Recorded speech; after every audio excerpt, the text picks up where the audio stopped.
The clinking of ice against glass and the low murmur of conversation filled the dimly lit restaurant. I fidgeted with the hem of my black dress, the nicest one I owned, purchased on clearance last season. The fabric had pilled slightly under the arms, but in this lighting, I hoped no one would notice. The hostess had led me to a secluded corner table with a small candle flickering between two place settings, casting dancing shadows across the crisp white tablecloth. "Your server will be with you shortly," she said with a practiced smile before disappearing into the sea of tables. I checked my watch again, 7:15 p.m. My blind date was 15 minutes late. Anxiety crawled up my spine as I wondered if I'd been stood up. My roommate Jen had insisted this guy, Tyler, her boyfriend's finance buddy, was totally reliable. I should have known better than to trust Jen's judgment. The restaurant, Costello, was far beyond my pay grade. The kind of place where the menu didn't list prices, and the waitstaff moved like silent ghosts between tables. I was a kindergarten teacher with student loans that seemed to multiply like rabbits. One glass of wine here would probably cost what I spent on groceries for a week. I sipped water to calm my nerves, the lemon slice bumping against my lips as I tilted the glass. The hostess led another couple to a nearby table. The woman wore a sleek red dress that probably cost more than my monthly rent, diamonds glittering at her throat and ears.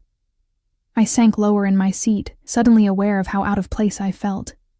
My phone buzzed. A text from Tyler. "Running late. Parking nightmare. Be there in 10. Relief washed over me. At least I hadn't been ghosted. I tucked my phone away and reached for my purse, intending to check my lipstick. As I bent down, the purse slipped from my lap, spilling its contents across the polished floor. "Perfect," I muttered, dropping to my knees to gather my scattered belongings. Mascara, wallet, keys, and an embarrassing collection of crumpled receipts spread like confetti beneath neighboring tables. When I finally emerged, red-faced and clutching my reassembled purse, I noticed a man seated at my table. He hadn't been there before. My first impression was of imposing stillness. In a room full of movement and noise, he seemed to exist in his own pocket of silence. His suit was charcoal gray and impeccably tailored, the fabric so fine it seemed to absorb the candlelight rather than reflect it. His dark hair was cut short at the sides but longer on top, styled back with precision. He wasn't conventionally handsome. His features were too sharp, his jaw too angular. But there was something magnetic about him that made it impossible to look away. Excuse me," I said, my voice smaller than I intended. "I think you're at my table." His eyes lifted to meet mine. They were a startling shade of blue, not warm like a summer sky, but cold, like the deepest part of the ocean. He didn't smile. "Am I?" His voice was low and accented, each word precisely enunciated. I clutched my purse tighter. "Yes, I've been waiting for someone. My date." His gaze flicked briefly to the empty chair across from him, then back to me. "Sit." It wasn't a request. Something in his tone made my pulse quicken, a primal warning flaring in my brain, but before I could respond, a waiter materialized beside the table. Unlike the other staff, who had politely ignored me during my 15-minute wait, this one practically bowed to the man. "Mr. Russo, your usual Macallan 25, sir," he said, placing a crystal tumbler of amber liquid on the table. The man, Mr. Russo, nodded almost imperceptibly. The waiter turned to me, expectation in his eyes. "I'm actually waiting for—" I began. "She'll have the Barolo," Mr. Russo interrupted, not looking at either of us. The waiter nodded and disappeared. I remained standing, uncertain. This wasn't Tyler. This wasn't my date. I should leave, find the hostess, explain the confusion. Yet something held me rooted to the spot. Curiosity, perhaps, or the commanding presence of the stranger who had claimed my table. "I don't drink Barolo," I said finally, finding a small spark of defiance. One corner of his mouth lifted slightly. Not quite a smile, but something adjacent to amusement. "You will tonight." I glanced around, suddenly aware of subtle changes in the restaurant's atmosphere. A broad-shouldered man in a dark suit stood near the entrance, his attention seemingly on his phone, but his posture too alert. Another by the bar, watching the room with practiced casualness. Both wore nearly identical suits. Both had the same vigilant stillness. When I looked back at Mr. Russo, He was studying me with unnerving intensity. "Your name?" he said, again, not a question. "Emma," I replied, surprising myself with my honesty. "Emma Collins." "Sit, Emma Collins." This time I did. The chair scraped softly against the floor as I pulled it out. I sat perched on the edge, ready to flee at any moment. The waiter returned with a glass of deep red wine, placing it carefully before me. I didn't touch it. "You're waiting for someone, Mr. Russo observed, taking a sip of his whiskey. "A blind date," I admitted, wondering why I was sharing this with him, "but I think there's been a mix-up with the tables." He made a sound that might have been a chuckle, though his expression remained impassive. "No mix-up. Fate, perhaps." The word hung between us, heavy with implication. I felt a shiver run down my spine despite the warmth of the restaurant. "I should go find my actual date," I said, making no move to stand. "Tyler Hoffman," he said, and my blood ran cold. 32, works at Goldman, lives in a high-rise on Riverside Drive, currently sitting at a table near the kitchen, looking increasingly agitated. I stared at him, shock rendering me momentarily speechless. "How?" "I make it my business to know who enters my establishment," he said simply. "Your establishment?" The pieces clicked together slowly. The deferential staff, the men in suits, the usual drink. "You own this place?" Among others, the wine sat untouched before me, its color deep and rich in the candlelight. Mr. Russo watched me, waiting. The silence stretched between us, neither comfortable nor uncomfortable, simply charged with unspoken possibility. "You should try the wine," he said eventually. "It's exceptional." Against my better judgment, I lifted the glass to my lips. The wine was unlike anything I'd tasted before. Complex, velvety, with notes of cherry and spice that lingered on my tongue. "It's good," I admitted. Something like satisfaction crossed his features. "I wouldn't serve anything less." My phone buzzed again. Tyler, undoubtedly wondering where I was. I should check it. I should excuse myself. I should find my actual date, the safe, normal finance guy Jen had set me up with. Instead, I took another sip of wine. "What do you do, Emma Collins?" Mr. Russo asked, his accent caressing my name in a way that made my skin warm. "I teach kindergarten," I said, feeling oddly embarrassed by the mundanity of it. He raised an eyebrow, clearly surprised. "Children. They're more honest than adults," I replied. "More genuine." "Honesty is rare," he agreed, "and valuable." Our conversation was interrupted by a commotion near the front of the restaurant. A man in a rumpled suit was arguing with the hostess, his voice rising above the gentle hum of the restaurant. "I'm meeting someone here. She's probably waiting. Emma Collins." Tyler. I shrank in my seat, mortified as heads turned toward the disturbance. Mr. Russo's expression darkened infinitesimally, and he made the slightest gesture with his hand. One of the suited men by the door moved immediately, approaching Tyler with quiet efficiency. "Mr. Hoffman," I heard him say. "Perhaps we could speak outside." Tyler's protests faded as he was escorted toward the exit. I sat frozen, equal parts horrified and relieved. "You didn't want to meet him anyway," Mr. Russo said, as if reading my thoughts. "You don't know that," I replied, though without conviction. "He trades on insider information and has a gambling problem. He's not worthy of your time." The casual way he dispensed this information, as if Tyler's secrets were common knowledge, sent another chill through me.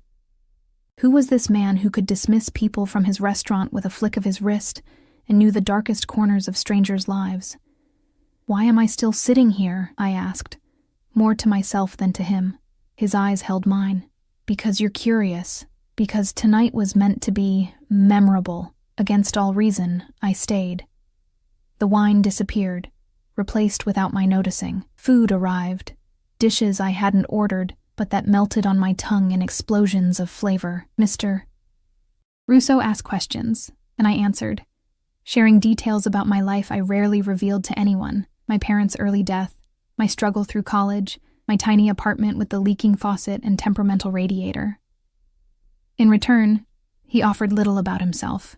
He'd grown up in Sicily. He had business interests across the city.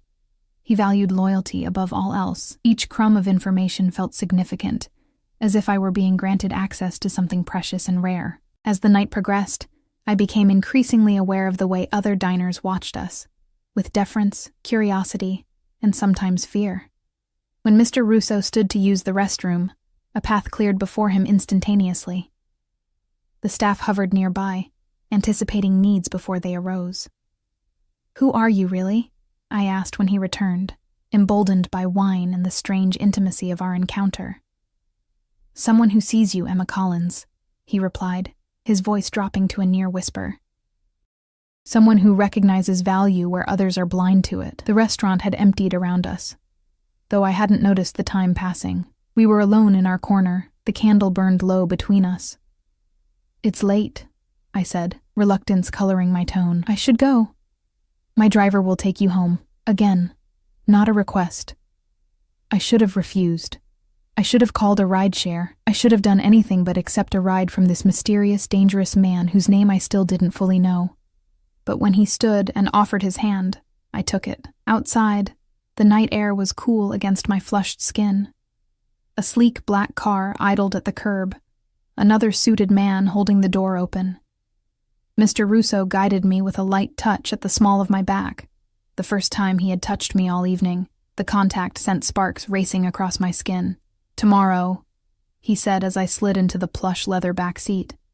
7 o'clock. I'll send a car." It wasn't a question, but for the first time, I heard the faintest hint of uncertainty in his voice, as if he recognized that this, at least, required my consent. I should have said no. I should have laughed at the presumption. I should have gone home and forgotten this strange, unsettling encounter. Instead, I heard myself say, "Tomorrow." The door closed with a soft thud. Through the tinted window, I saw Mr. Russo watching as the car pulled away from the curb. Only then did I realize I still didn't know his first name, or exactly what kind of man could command such power and fear with mere gestures. As the car glided through the nighttime streets, my phone buzzed with messages from Jen and Tyler, demanding explanations. I turned it off, closing my eyes against the neon lights of the city. Tomorrow. The word echoed in my mind like a promise, or a threat. What I didn't know then was that by sitting at the wrong table, by the simple mistake of meeting Alessio Russo, the most feared man in the city, I had inadvertently changed the course of my life forever, and there would be no going back. I barely slept that night. My apartment, which had always felt like a cozy sanctuary despite its flaws, now seemed claustrophobically small. The dripping faucet I'd grown accustomed to sounded unnaturally loud in the darkness, each drop an accusation. What had I agreed to? What did I know about this man beyond his commanding presence and his apparent ownership of at least one high-end restaurant? Morning brought no clarity. I went through the motions of my daily routine, brushing my teeth while staring at my reflection in the bathroom mirror. Did I look different? Could my kindergartners sense the strange electricity running through my veins? "Miss Collins, your face is all red," observed Lily during circle time, her small finger pointing at my cheeks. "Is it?" I touched my face self-consciously. I must be coming down with something. The lie came easily, but it didn't convince Lily, who continued to study me with the unfiltered curiosity only 5-year-olds possess. "My mommy looks like that when she talks to her boyfriend on the phone." The other children giggled, and I quickly redirected them to the day's alphabet lesson, but Lily's innocent observation lingered. Was I blushing at the mere thought of Mr. Russo? The realization was both mortifying and thrilling. By the time the final bell rang and the last child had been collected, my anxiety had reached a fever pitch. I rushed home, suddenly conscious of the gap between the life I lived and the one I had glimpsed last night. My closet seemed pathetically inadequate, full of sensible, teacher-appropriate clothing and nothing suitable for whatever tonight would bring. I called Jen in desperation. "So, now you want to talk?" Her voice was clipped with annoyance. "After ghosting your date and ignoring my texts all night?" "I'm sorry," I said, genuinely contrite. "It's complicated. I need your help." Tyler is furious, by the way. Says some goon escorted him out of the restaurant. What the hell happened, Emma? I hesitated, unsure how much to reveal. "I met someone else." "You what?" Her anger instantly transformed into excited curiosity. "Spill. Every detail." Now. I don't have time. I glanced at the clock. 5:30 already. I need to borrow a dress. Something nicer than what I have. Oh my God. I could practically hear her mind racing through the phone. You're seeing him again tonight? Maybe. I hedged. Please, Jen. Can I come over? 20 minutes later, I was standing in Jen's bedroom, surrounded by discarded dresses. Her curiosity had morphed into a relentless interrogation. Name? Alessio Russo. The name felt foreign on my tongue. I'd learned it only when the driver had asked where Mr. Alessio wanted me taken. What does he do? He owns restaurants and other businesses. I kept my voice deliberately vague, remembering the fear in the eyes of the restaurant staff. Is he hot? I paused, considering. Not exactly. He's powerful. Jen raised an eyebrow. Powerful how? It's hard to explain. I slipped into a midnight blue dress she'd handed me. He just commands attention. Rich? Definitely. She zipped me up, then spun me to face her full-length mirror. The dress was simple, but elegant, with a neckline that dipped just low enough to be interesting without being inappropriate. The fabric clung to curves I usually kept hidden beneath cardigans and A-line skirts. Perfect, Jen declared. Now shoes. By 6:45, I was transformed, at least on the surface. Jen's dress, her strappy heels, her makeup expertise, and a spritz of her most expensive perfume had created a version of Emma Collins I barely recognized. But beneath the polished exterior, my heart hammered with apprehension. Text me every hour, Jen instructed as I prepared to leave. And if anything feels off, just call. I'll come get you. I nodded, though we both knew the fragile safety net of her promise would be useless against whatever force Alessio Russo represented. At precisely 7 o'clock, my phone buzzed with a text from an unknown number. Car waiting downstairs. The same sleek black vehicle from the previous night idled by the curb. The driver, a different one today, but with the same watchful stillness, opened the door without a word. I slid into the back seat, the buttery leather cool against my bare legs. Where are we going? I asked as we pulled into traffic. Mr. Russo's residence, miss. My stomach tightened. Not a restaurant or public place, but his home. The car wound through the city, eventually turning onto streets lined with mansions set back from the road. We passed through wrought iron gates that opened silently at our approach, then up a curved driveway to a house that looked more like a small castle than a residence. Stone walls rose 3 stories high, with large windows glowing warmly against the twilight. Perfectly manicured gardens stretched in every direction, and a fountain bubbled softly in the center of the circular drive. We've arrived, miss, the driver said unnecessarily, opening my door. The front entrance stood open, revealing a marble foyer with a sweeping staircase. I stepped into the grandeur hesitantly, feeling like an imposter in my borrowed finery. Emma. Alessio's voice came from my right. He emerged from what appeared to be a study, still in business attire, a navy suit that made his eyes seem even more piercingly blue. You look beautiful. Thank you, I managed, trying to disguise my awe at the surroundings. He approached, close enough that I could smell his cologne, something woodsy and expensive, but didn't touch me. Come. I thought we'd dine in the garden tonight. I followed him through the house, each room more impressive than the last. Original artwork hung on the walls. Pieces I recognized from art history classes in college, antique furniture that belonged in museums. Crystal chandeliers and marble floors and gilded mirrors that reflected our passing figures like ghosts in a palatial dream. The garden was a revelation, an intimate space enclosed by stone walls draped in climbing roses. A small table had been set for 2. Candles already lit. Wine already breathing in a crystal decanter. It was painfully romantic. Do you like it? He asked, watching my reaction closely. It's incredible, I admitted, trailing my fingers across a velvet-petaled rose. Do you live here alone? A shadow passed over his features. I have staff, of course, but yes, I live alone. He pulled out my chair and I sat, hyper-aware of his proximity. A silent server appeared with the first course. A delicate soup that tasted of summer vegetables and herbs I couldn't identify. Tell me about your day, Emma, Alessio said, his accent wrapping around my name like silk. I laughed nervously. You want to hear about 5-year-olds learning the alphabet? I want to hear about you. And so I told him about Lily's observation of my blush, about the finger-painting disaster in the art corner, about the small victories and challenges that made up my teaching day. To my surprise, he listened intently, asking questions that showed he was genuinely engaged. You love it, he observed after I described a breakthrough with a struggling student. Teaching. It's not just work for you. I do, I admitted. Children see the world with such wonder. Everything is new and possible to them, and for you. His gaze was penetrating. What seems possible? I looked around at the garden, the mansion, the man across from me.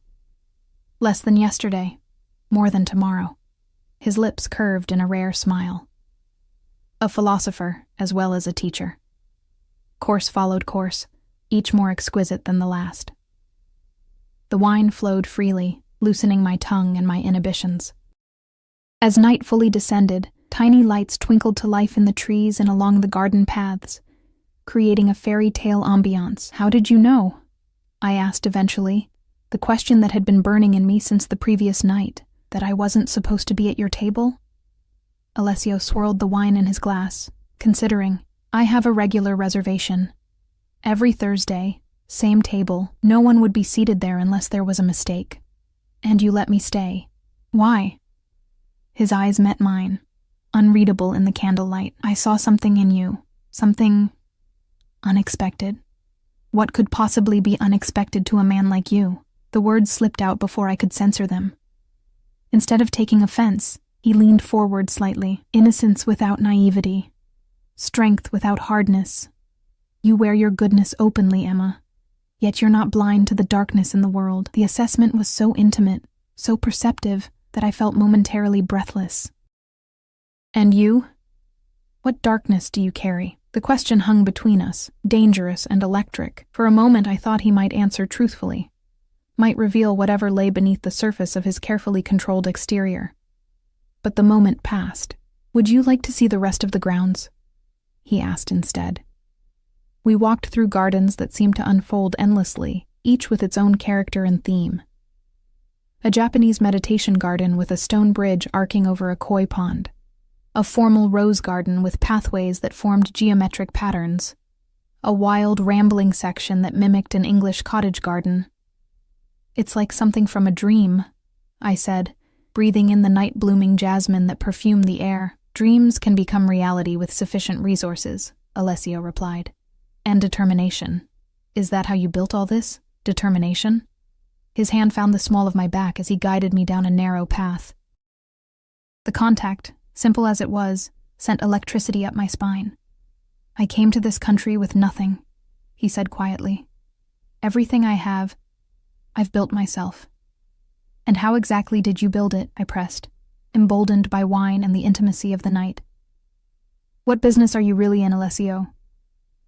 We had reached a small pavilion overlooking a reflecting pool. The moon's image rippled on the surface of the water, broken and remade with each breath of wind.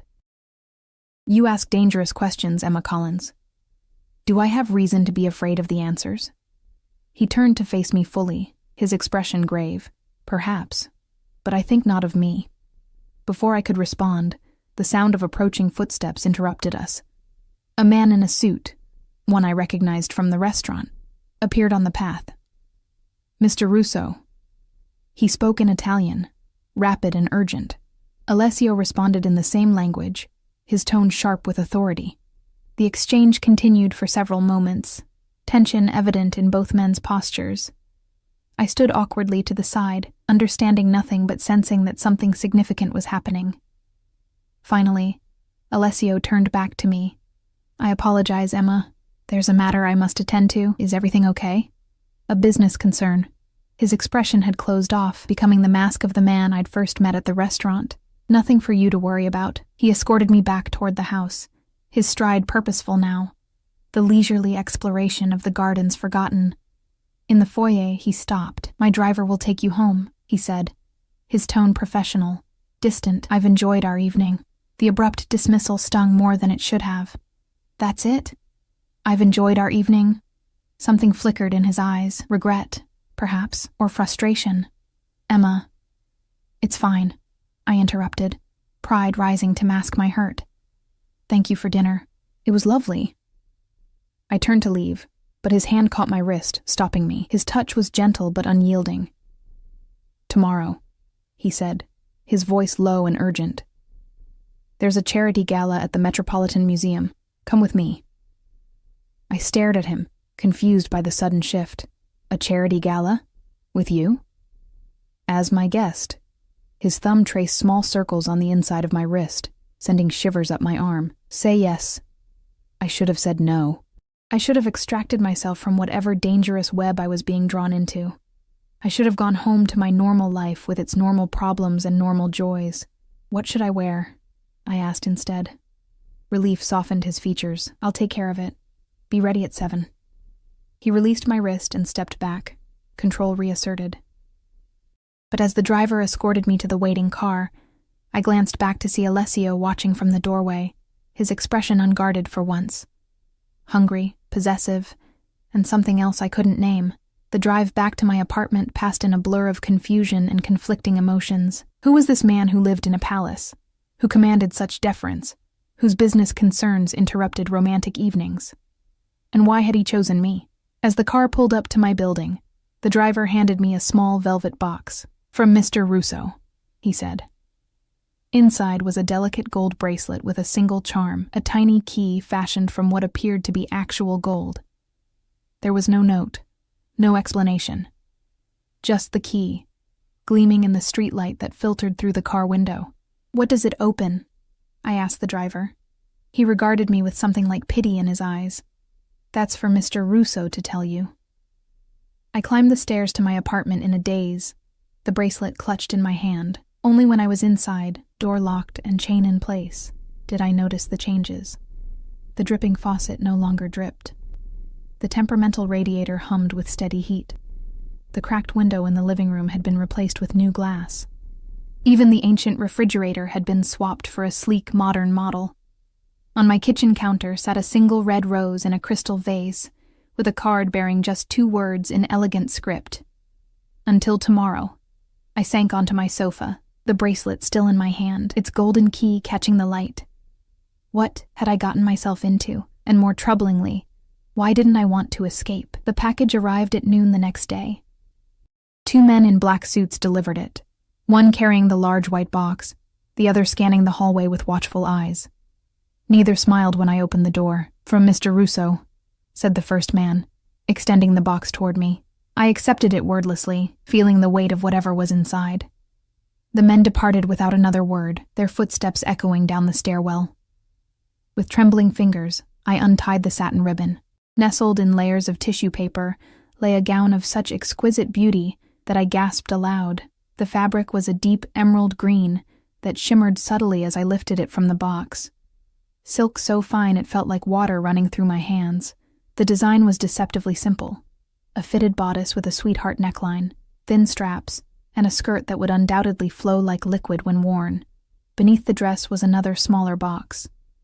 Inside, I found emerald earrings that caught the light and refracted it into tiny rainbows on my ceiling. Real emeralds, not costume jewelry or synthetic stones, but actual gems that probably cost more than my annual salary. The implications weren't lost on me. Alessio wasn't just inviting me to a charity gala. He was marking me as his. The dress, the jewelry. These were statements of ownership as much as gifts. I should have been offended. Instead, I found myself sliding my fingers along the silken fabric, imagining his reaction when he saw me wearing it. I called in sick to work, something I'd never done before, and spent the day in a state of nervous anticipation. I soaked in a bath scented with the expensive bath oils Jen had given me last Christmas, carefully styled my hair, and applied makeup with more attention than I'd ever given it. When I finally slipped into the gown, I hardly recognized the woman in the mirror. The dress fit as if it had been made specifically for me, which I realized with a start. It probably had been. How had he known my measurements? The thought should have disturbed me, but instead sent a shiver of something like excitement down my spine. At precisely 7 o'clock, my doorbell rang.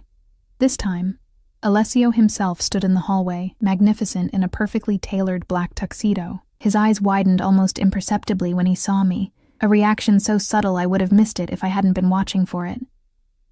Emma, he said, his voice deeper than I remembered. You are breathtaking. Heat rushed to my cheeks. The dress is beautiful. It's not the dress. He stepped into my apartment, his presence immediately filling the small space. His eyes took in the changes his people had made. The fixed faucet, the new appliances. I see my staff took care of the issues. You had no right, I said, finding a momentary spark of indignation. You can't just come into my home when I'm not here and change things. Instead of being angered by my reproach, Alessio seemed pleased by it. You're right. I apologize for the intrusion. He reached into his pocket and withdrew a small velvet pouch. Perhaps this will serve as adequate penance. Inside was a matching necklace to complement the earrings, a teardrop emerald suspended from a delicate gold chain. I can't accept this, I protested weakly. You can. He took the necklace and moved behind me. You will. His fingers brushed against my neck as he fastened the clasp, leaving goosebumps in their wake. The stone settled cold against my skin, warming quickly to my body temperature. There, he said softly, his breath stirring the hair near my ear. Now you're ready. The car waiting downstairs was different from the previous nights. A Rolls-Royce with butter-soft leather seats and a privacy screen separating us from the driver. As we pulled away from my modest apartment building, I felt as though I were leaving more than just my neighborhood behind. You seem nervous, Alessio observed, watching me fidget with the emerald pendant. I've never been to anything like this before, I admitted. I teach kindergarten. Charity galas at the Met aren't exactly in my social calendar. His hand covered mine, stilling my nervous movements. You belong anywhere I take you, Emma. Remember that. The possessiveness in his tone should have alarmed me. Instead, I found myself leaning into it, craving the certainty he offered in a world that had always felt unstable. The museum steps were crowded with New York's elite, women in designer gowns and men in tuxedos milling about under the watchful eyes of security and the flashing cameras of paparazzi. As our car pulled up to the entrance, I felt panic rising in my chest. I can't do this, I whispered. Alessio's eyes met mine. Do you trust me? The question hung between us, weighted with meaning beyond this moment. Did I trust him? This man I barely knew, whose power I could feel but not understand, whose interest in me remained a mystery? I'm trying to, I answered honestly. He nodded once, accepting this. That's enough for now. When the car door opened, Alessio emerged first, then extended his hand to help me out.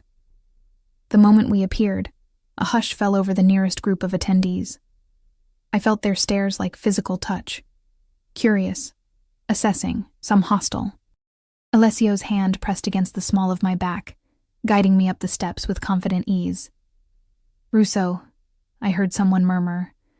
With a woman. That's new. Who is she? Another voice whispered. Not his usual type. I kept my eyes forward, chin lifted, drawing strength from Alessio's unwavering presence beside me. Inside, the great hall had been transformed into a glittering wonderland. Crystal chandeliers cast prismatic light over the gathering of beautiful people. A string quartet played softly in one corner, nearly drowned out by the buzz of conversation. Mr. Russo. A silver-haired man approached us immediately, hand extended. We weren't sure you'd attend this year, Senator. Alessio greeted him with a nod, briefly clasping the offered hand. May I introduce Emma Collins? The senator's eyes assessed me quickly, a flash of curiosity quickly masked by political charm. A pleasure, Ms. Collins. Any friend of Alessio's is a friend of mine. More introductions followed, a blur of important names and calculating gazes. A judge, a police commissioner, the owners of several prominent businesses. Each greeted Alessio with a mixture of respect and wariness that I found increasingly unsettling. They're afraid of you, I observed quietly when we finally had a moment alone, champagne flutes in hand. Alessio's expression revealed nothing. Respect and fear often look similar from a distance and up close. His eyes met mine, something dangerous flickering in their depths. Up close, they're both about power. Who has it? Who wants it? Who's willing to do what to keep it? Before I could respond, a commotion near the entrance drew our attention. A group had just arrived, centered around a tall, dark-haired man whose stance radiated the same controlled power as Alessio's. Alessio's body tensed beside me, his expression hardening into something I hadn't seen before. "Interesting," he murmured, more to himself than to me. "What is?" "That Vittorio Calabresi would dare to show his face here. In my territory." The name meant nothing to me, but the cold fury in Alessio's voice sent a chill down my spine. I watched as the newcomer's eyes scanned the room, eventually landing on us. A smile spread across his face. Not warm, but predatory, and he began making his way in our direction. "Alessio," the man called, his accent thicker than Russo's. "What a pleasant surprise." "Vittorio." Alessio's voice was ice. "I wasn't aware you'd received an invitation." "Money opens many doors, old friend. Even yours, it seems." His gaze shifted to me, traveling down my body with insulting deliberation. "And who is this lovely creature?" Before Alessio could answer, I extended my hand. "Emma Collins." Vittorio took my fingers, bringing them to his lips. "Enchanted Bella. Tell me, how did a rose like you come to be among the thorns?" I withdrew my hand, fighting the urge to wipe it against my dress. "I'm with Alessio, so I see." His smile widened, eyes darting between us. How unexpected. The tension crackling between the two men was palpable. Around us, conversations had quieted as people sensed the brewing confrontation. "If you'll excuse us," Alessio said, his hand finding the small of my back again. "Emma and I were just leaving." "So soon?" Vittorio's mock disappointment couldn't hide his triumph at having disrupted our evening. "But the night is young, and I've only just arrived. Perhaps the lovely Emma would prefer to stay. With more entertaining company?" I felt Alessio go rigid beside me. When he spoke, his voice was so low only I and Vittorio could hear it. "Speak to her again. Look at her again, and it will be the last mistake you ever make." The threat hung in the air between them, deadly serious. For a moment, I glimpsed something beneath Alessio's controlled exterior, something violent and ruthless that confirmed every suspicion I'd had about what kind of man he truly was. Vittorio merely laughed, though the sound didn't reach his eyes. "Always so dramatic, Russo. Some things never change." He inclined his head toward me. "Until we meet again. Bella Emma." As he sauntered away, I turned to Alessio, questions burning on my tongue, but the expression on his face stopped me cold. "We're leaving," he said, already guiding me toward the exit with gentle but insistent pressure. "Now." In the car, the silence stretched between us, taut as a wire. Alessio stared out the window, his profile harsh in the passing streetlights. His hand rested on the seat between us, fingers curled into a fist so tight his knuckles showed white. "Are you going to tell me what that was about?" I finally asked. "No." The bluntness of his answer stung. "I think I deserve to know why I was just used as a pawn in whatever game you and that man are playing." Alessio's head turned sharply. "Is that what you think? That you're a pawn? What else would I be? I don't even know who you really are." My voice rose with frustration and fear. Everyone there knew. I could see it in their eyes. The senator, the judge. They know exactly what kind of man Alessio Russo is. But I'm the only one in the dark. His expression softened marginally. "Perhaps it's better that way. Better for whom? Not for me." I clutched the emerald pendant at my throat. "You dress me up like a doll, parade me around your world, but you don't think I deserve the truth?" The car had stopped moving, but I was too focused on Alessio to notice where we were. His eyes searched my face, looking for something I couldn't name. "The truth," he repeated, the words heavy with meaning. "Are you certain that's what you want, Emma?" "Yes." He was silent for a long moment, weighing something in his mind. Then he reached forward and lowered the privacy screen. "Take us to Pier 86, he instructed the driver. The car pulled back into traffic. I stared at Alessio, confusion replacing some of my anger. "Where are we going?" "Somewhere we can talk privately." 20 minutes later, we stood at the end of an abandoned pier. The water of the Hudson lapped against the pilings below us, black and glittering with reflected city lights. The night air was cool against my bare shoulders, but I barely noticed the chill.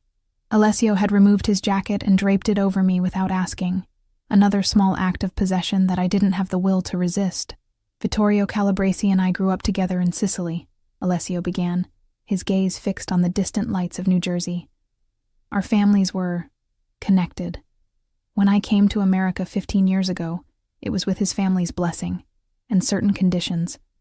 Connected how? I asked, though I was beginning to understand. His eyes met mine, unflinching. Our families controlled certain aspects of business in our region. Imports, exports, protection services. You're talking about the Mafia. The words fell from my lips like stones. That's an oversimplified term, but yes, the Cosa Nostra. He watched my face carefully. Does that frighten you? I should have lied. I should have nodded, made my excuses, and run as far and as fast as I could. Instead, I found myself answering truthfully. Less than it should. Something like relief flickered across his features. The agreement was that I would establish myself here, in New York, and operate independently, but with ties to the old country. For years, it worked. I built my businesses, legitimate businesses, Emma, restaurants, real estate, import companies. Yes, there are other ventures that operate in gray areas, but nothing like what my father was involved in. And Vittorio? Alessio's jaw tightened. 6 months ago, he arrived in New York, uninvited, unwelcome. He's been attempting to undermine certain aspects of my business. Tonight was a power play, showing himself in public at an event he knows I always attend. Using me to get to you, I surmised. Yes. The honesty was refreshing, even as the implications terrified me. Why me, Alessio? Why did you let me stay at your table that night? Why all of this? I gestured to the dress, the jewelry, the night. He turned to face me fully, his expression more open than I'd ever seen it. Because from the moment I saw you, I knew you were different, pure in a way I've never known, untouched by the darkness I've lived in. I'm not some innocent child, I protested. No, you're a woman. Strong, intelligent, compassionate. His hand came up to cup my cheek, his touch surprisingly gentle for a man with so much violence in his past. Do you have any idea how rare that is in my world? How precious? The raw emotion in his voice made my heart stutter. I'm a kindergarten teacher from Queens. There's nothing special about me. Everything about you is special, Emma Collins. His thumb traced my lower lip, sending sparks of electricity down my spine. And now that I've found you, I don't intend to let you go. The possessiveness in his declaration should have repelled me. Instead, I found myself leaning into his touch, craving the certainty he offered in a world that had always felt unstable. I can't be part of your world, I whispered. The violence, the danger. You won't be. His voice was firm, resolute. I'll keep that separate. Always. You'll never see that side of me, never be touched by it. You can't promise that. Not after tonight. His expression darkened. Vittorio was a mistake. One that will be corrected. The calm way he said it sent a chill through me. What does that mean? It means you don't need to worry about him anymore. I stepped back, breaking contact with his hand. Are you going to kill him? Alessio's silence was answer enough. I can't be with someone who solves problems that way, I said, my voice stronger than I felt. I won't. For a long moment, he said nothing, his expression unreadable in the dim light of the pier. Then, slowly, he nodded. For you, he said finally, I'll find another solution. Relief washed over me, followed immediately by the unsettling realization of what had just happened. I had somehow acquired the power to influence a man who terrified senators and judges. Come, he said, extending his hand toward me. It's getting cold. Let me take you home. I hesitated, standing at the precipice of a decision that would change my life irrevocably. If I took his hand now, knowing what I knew, there would be no going back. I would be choosing this man, this dangerous, complicated, possessive man, and all that came with him. Emma, he said softly, trust me. As I placed my hand in his, I felt the weight of the golden key charm against my wrist, the key he had given me after our second night together. I still didn't know what it opened. Perhaps it was symbolic, access to his world, his heart, his truth. Or perhaps it was literal, a key to a gilded cage he was building around me. Either way, as his fingers closed around mine, I knew I had just turned that key in its lock. For better or worse, I had chosen Alessio Russo.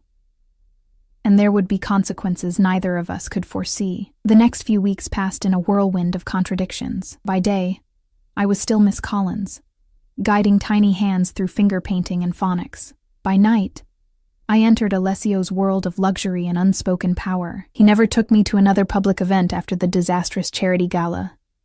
Instead, our evenings were spent in the privacy of his mansion or at his restaurants after closing hours. I kept waiting for regret to settle in, for the rational part of my brain to finally overcome whatever spell Alessio had cast over me. Instead, I found myself falling deeper under his influence, craving his presence when we were apart. "You're different," Jen observed over coffee one Saturday morning. We'd barely seen each other since the night she'd lent me the blue dress. Distracted. "And you're always checking your phone." I glanced guiltily at my cell, which I'd placed face up on the cafe table. "Sorry. Work stuff." "Bullshit." She leaned forward, lowering her voice. "It's him, isn't it? The mystery man." I couldn't suppress my smile, which was answer enough. "Oh my God." Her eyes widened. "You're in love with him." Was I? The thought had been circling my mind for days, but I hadn't allowed myself to examine it too closely. Love seemed too simple a word for what I felt for Alessio, a complex tangle of desire, fear, fascination, and something deeper that I couldn't name. "It's complicated," I said finally. "Is he married?" Jen asked, immediately jumping to the worst conclusion. "No, nothing like that." I hesitated, unsure how much to reveal. "He's just not what I expected." "In a good way?" I thought of Alessio's tenderness when we were alone. The way he listened when I spoke about my students or my dreams, how he'd kept his promise not to involve me in the darker aspects of his life. "Yes," I said, "in a good way." But even as I spoke, my phone lit up with a notification. A text from Marco, Alessio's most trusted bodyguard, who had somehow become my shadow whenever Alessio couldn't be with me himself. "In position outside. Take your time." I'd grown accustomed to the constant surveillance, telling myself it was Alessio's way of protecting me. But sometimes, in quiet moments like this, the reality of my new normal struck me with disturbing clarity. Later that evening, Alessio and I sat in his private library, a cavernous room lined with leather-bound books and warmed by a crackling fireplace. I was curled against him on a velvet sofa, his arm draped casually around my shoulders as he read through business documents. "Move in with me," he said suddenly, the words falling into the comfortable silence between us. I sat up, startled. "What?" "Move in with me," he repeated, setting aside his papers. "This house is too large for one person, and you're here most nights anyway." It was true. My tiny apartment had begun to feel like a temporary stop between visits to Alessio's world. "I can't just abandon my life," I protested weakly. "What life?" His question wasn't cruel, merely matter of fact. "Your apartment is falling apart. Your roommate is never there. You spend all your free time here. I have my job, my students." "You would still have your job." His hand found mine, fingers intertwining. "Nothing would change except your address." Everything would change, and we both knew it. Moving in with Alessio would be a public declaration of our relationship, an acknowledgement that I had accepted not just him, but everything he represented. "I need time to think about it," I said. He nodded, disappointment flickering briefly across his features, before his usual mask of control returned. "Of course." The next day, Sunday, Alessio was called away on business. I used the rare moment of freedom to visit my parents' graves, something I did every few months, though less frequently since meeting Alessio. The cemetery was peaceful, autumn leaves crunching beneath my feet as I made my way to their shared headstone. "I wish you could meet him," I said softly, placing fresh flowers in the small metal vase embedded in the ground. "I think you'd have questions." Concerns. I have them too. The stone offered no answers, just the engraved names of the two people who had loved me unconditionally. They had died in a car accident when I was 19. Long enough ago that the sharp edges of grief had softened, but recently enough that I still found myself reaching for the phone to call my mother when something significant happened in my life. He's not who you would have chosen for me, I continued. But he makes me feel safe, protected, like nothing bad could ever happen to me again. As I spoke the words, I realized their truth. Since Alessio had entered my life, the constant anxiety that had been my companion since my parents' death had receded. The fear of loss that had colored all my relationships had been replaced by a strange certainty. He won't leave me, I whispered. He won't die. He's too powerful for that. The delusion of this thought struck me even as I voiced it. No one was immune to death or disaster, perhaps especially not a man in Alessio's position. Lost in these thoughts, I didn't notice the black SUV parked near the cemetery gates until I was almost upon it.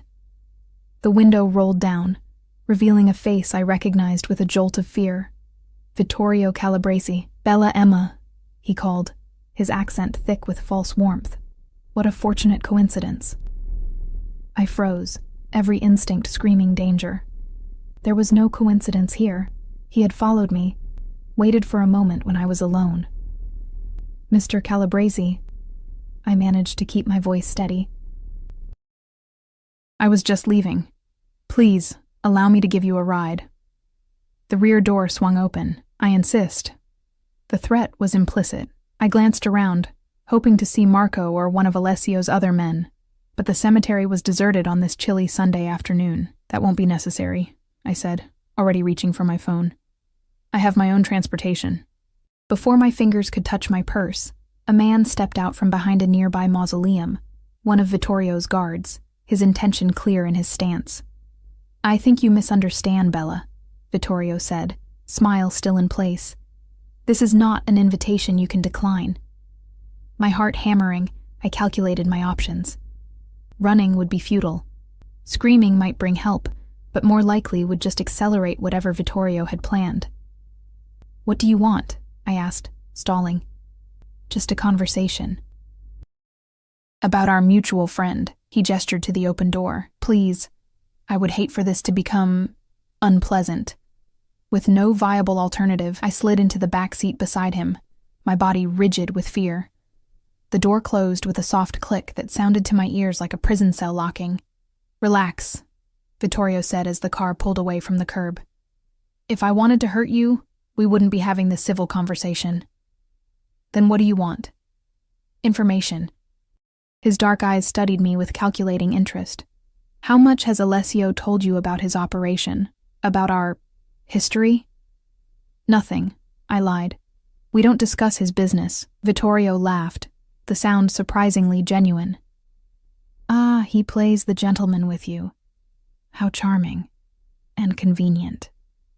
If you're trying to turn me against him, not at all. I simply want you to understand your situation clearly." He leaned back, watching me with something like pity. "Do you know why he chose you, Emma Collins? A kindergarten teacher with no connections, no wealth, no power?" The question echoed my own doubts, ones I'd been trying to silence since the night Alessio had first invited me to sit at his table. "He cares for me," I said, the words sounding hollow even to my own ears. "Perhaps, in his way." Vittorio's smile turned knowing. "But more importantly, you are malleable, impressionable. With no family to ask difficult questions, no connections to his world who might warn you." His words struck too close to home. I turned away, watching the unfamiliar streets pass outside the window. "Where are you taking me? Just for a drive? To finish our conversation without interruption?" He reached into his jacket pocket and withdrew a phone. My phone. He must have had it lifted from my purse without my noticing. "Ah, look. Your protector is calling." Alessio's name flashed on the screen. Vittorio let it ring, his smile widening as he watched my reaction. "He keeps you on a very short leash, doesn't he? Calls to check in, has his men follow you everywhere?"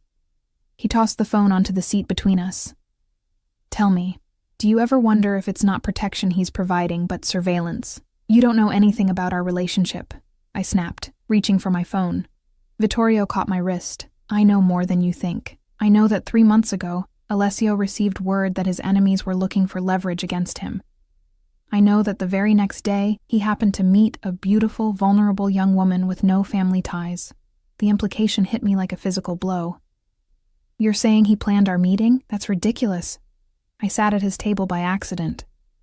Did you? His grip on my wrist tightened. Are you certain the hostess wasn't instructed to seat you there? That your friend's blind date suggestion wasn't arranged? Doubt crept in like poison. Could it be true?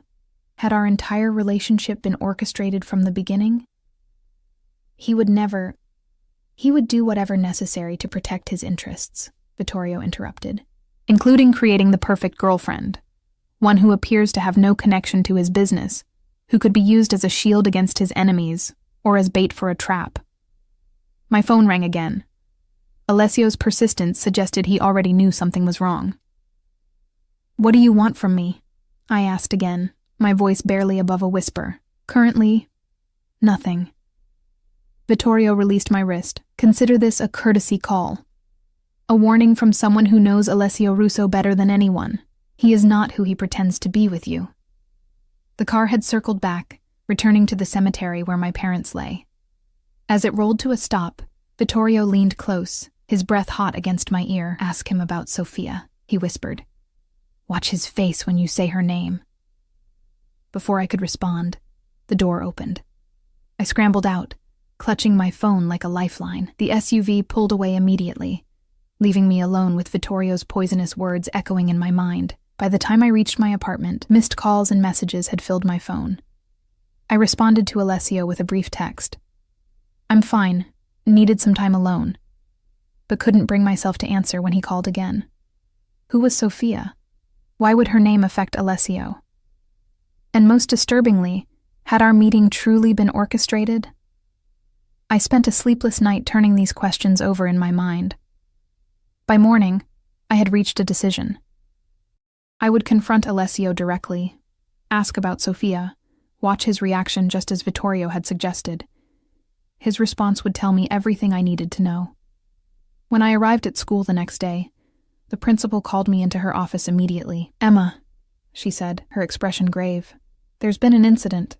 I'm afraid I need to place you on administrative leave. What? I stared at her in confusion. What incident?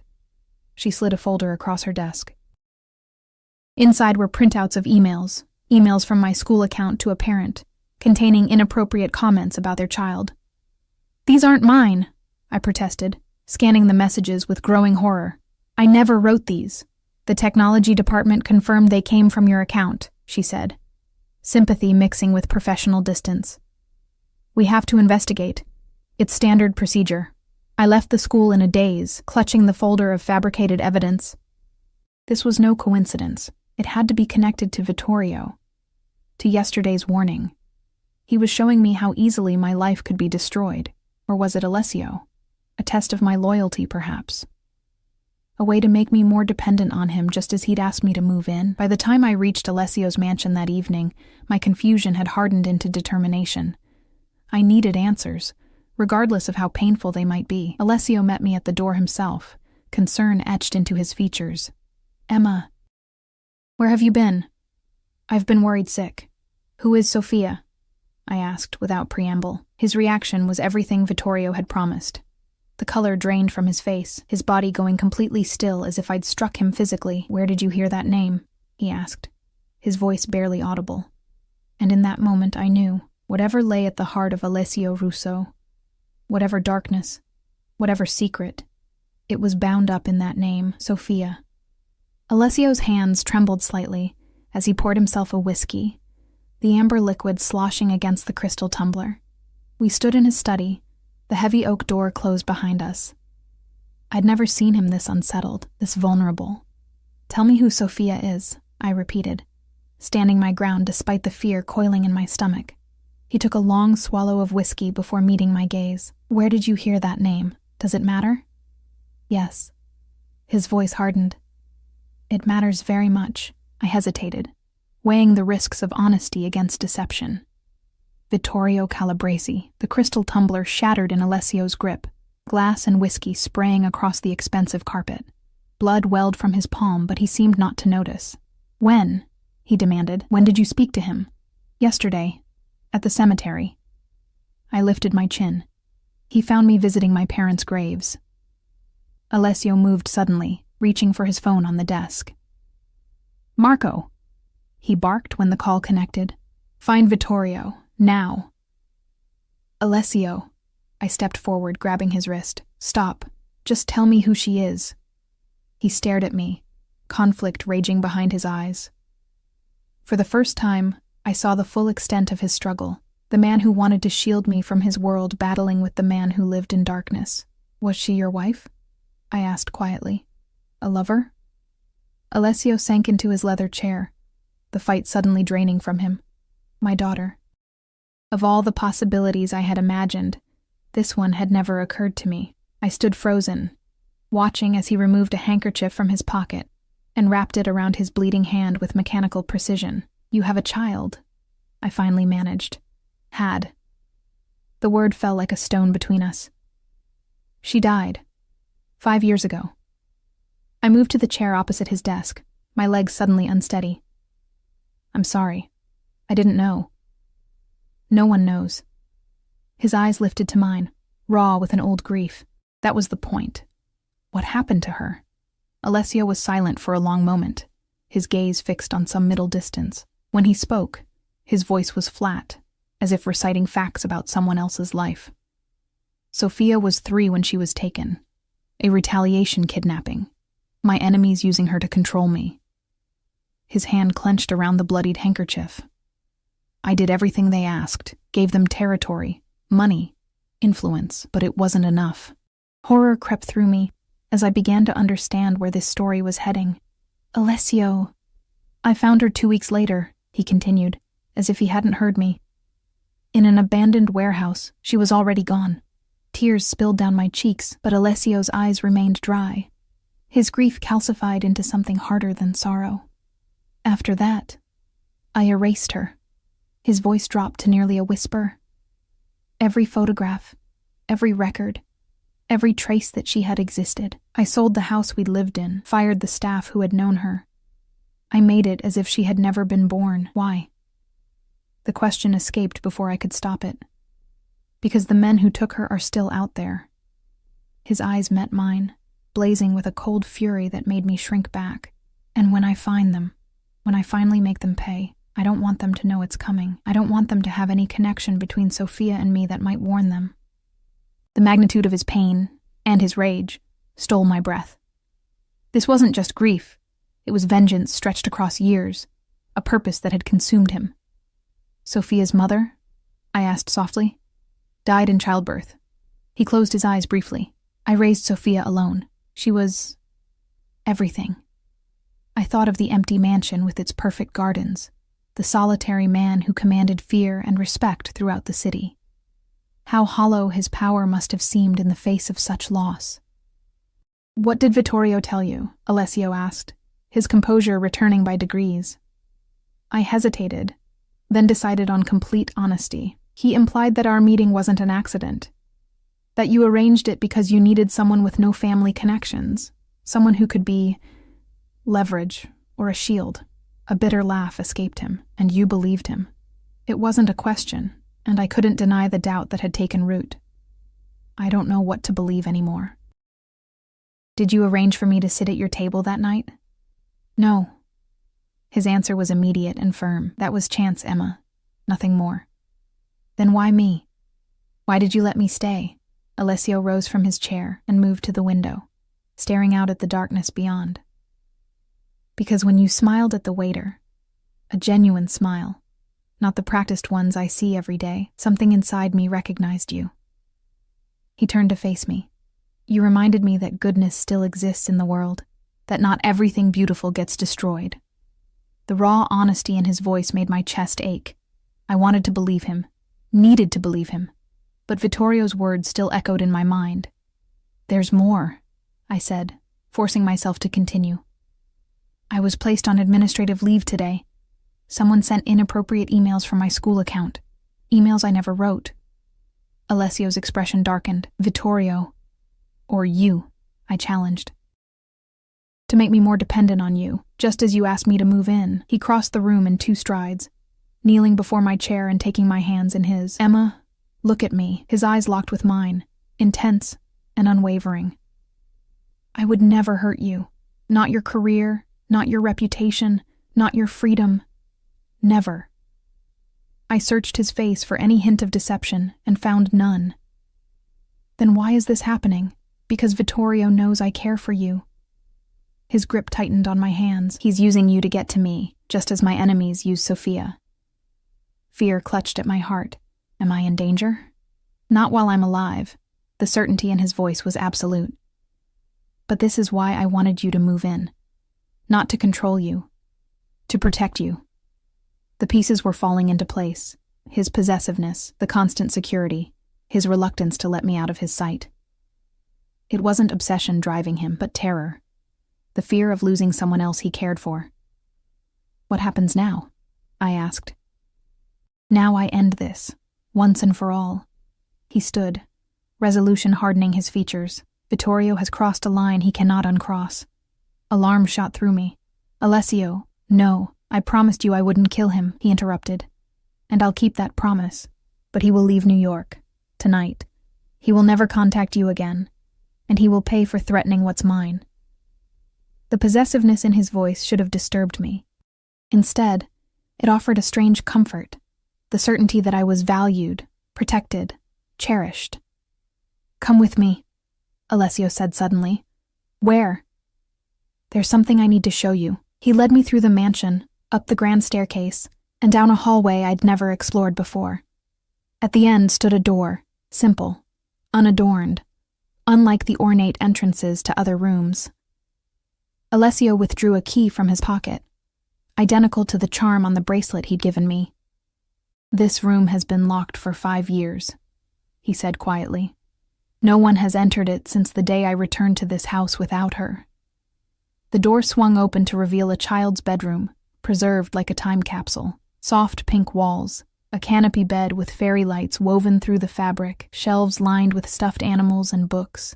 In the corner stood an easel with a half-finished painting, bright colors splashed across the paper in the unmistakable style of a toddler. Sofia, I whispered, tears filling my eyes again. Alessio remained in the doorway, unable or unwilling to step inside. The key I gave you. It opens this room. I wanted you to know, to understand, why you are the way you are, I finished for him. He nodded, his expression more vulnerable than I had ever seen it. I couldn't save her, but I can save you.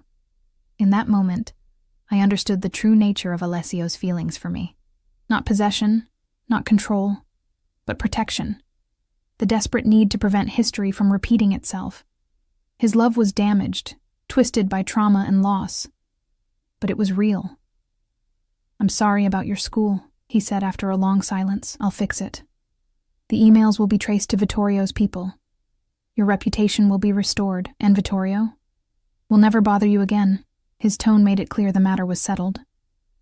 I should have pressed further, demanded details, set boundaries. Instead, I found myself stepping into his embrace, my head resting against his chest, where I could hear the steady beat of his heart. Stay here tonight, Alessio murmured into my hair. Please. I nodded against his chest. I'll stay. That night, as Alessio held me in his bed, I made a decision that would irrevocably alter the course of my life. I couldn't undo his past, or heal his wounds completely. I couldn't bring back Sofia, or erase the violence in his world. But I could offer him something he hadn't had in 5 years. Hope. A future. A reason to build rather than destroy. I'll move in, I whispered into the darkness, but on my terms. I felt him go still beside me. What terms? I keep my job. I keep my friends. I'm not a prisoner in a golden cage, Alessio, of course. And no more secrets. I propped myself up on one elbow, looking down at his face in the moonlight filtering through the windows. I want to know everything, the good and the bad. I can't live in the dark. He hesitated at this, conflict evident in his expression. There are things about my business, my past, that would put you in danger if you knew them. I'm already in danger, I countered. Keeping me ignorant doesn't protect me. It makes me vulnerable. Like today. Alessio considered this, his thumb tracing patterns on my bare shoulder. You're right, he admitted finally. No more secrets. I laid my head back on his chest, listening to the strong, steady rhythm of his heartbeat. And one more condition. Name it. We find a way to honor Sophia's memory. Not with vengeance, but with something good. Something she would have been proud of. His arms tightened around me, and I felt a shudder pass through his body. Silent tears at last breaking through the walls he'd built around his grief. A foundation, he said hoarsely, for children who have suffered trauma. In her name, I echoed, sealing our pact with a kiss. 3 months later, the Sophia Russo Foundation opened its doors, a bright, cheerful center where children who had experienced violence or loss could receive therapy, education, and support. Alessio stood beside me at the ribbon-cutting ceremony, his face composed, but his eyes shining with an emotion I'd rarely seen there. Pride. Vittorio Calabresi had indeed left New York, reportedly returning to Sicily under mysterious circumstances. The emails at my school had been traced to one of his associates, my reputation restored, my position secured. Alessio never told me exactly what had transpired between them, and I never asked. Some secrets were better left buried. As for us, we found our balance. I continued teaching, my students blissfully unaware that their Miss Collins went home each night to one of the most powerful men in the city. Alessio continued his business, much of which remained in shadows. But he shared what he could, trusting me with truths he had never spoken aloud before. The key charm on my bracelet remained a symbol of what we had built together. A door unlocked, a past honored but not forgotten, a future created from the ashes of tragedy. We would never have a normal relationship, not with his position, his enemies, the constant need for vigilance. But we had found something precious in each other, understanding, acceptance, a love forged in darkness, but reaching always toward the light. That night, as we stood on the balcony of what was now our home, Alessio wrapped his arms around me from behind, his chin resting on my shoulder as we gazed at the city lights below. I never believed in fate, he murmured against my ear, until you sat at the wrong table. I smiled, leaning back into his embrace, the right table, as it turns out. He turned me to face him, his eyes, those cold blue eyes that had once frightened me, now warm with an emotion I never tired of seeing. Ti amo, Emma Collins, he said softly. With everything I am, and I love you, I replied, shadows and all. As his lips met mine, I knew this was no fairy tale ending. There would be challenges ahead, dangers I couldn't foresee, compromises I would have to make. But I had chosen this life with open eyes, had chosen this complicated, damaged, fiercely loving man. And in that choice, I had found my own power, my own voice, my own unexpected destiny. Sometimes the wrong table is exactly where you're meant to be.